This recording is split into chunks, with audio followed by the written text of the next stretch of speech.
Hi, welcome back. Today we're doing a rosemary roasted baby potatoes using the air fryer. Okay, so before we start, we set the air fryer at 190 preheated. Okay, next, baby potatoes wash without this, don't peel off the skin because the skin gives you fiber. Okay, rosemary chop, garlic chop, 1 lemon wedge, salt, pepper to taste, and onion powder when you're mixing the potatoes. Okay,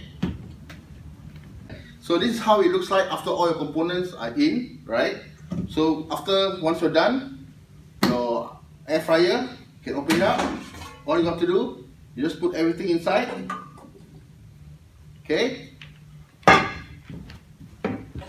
put it in, set for 20 minutes.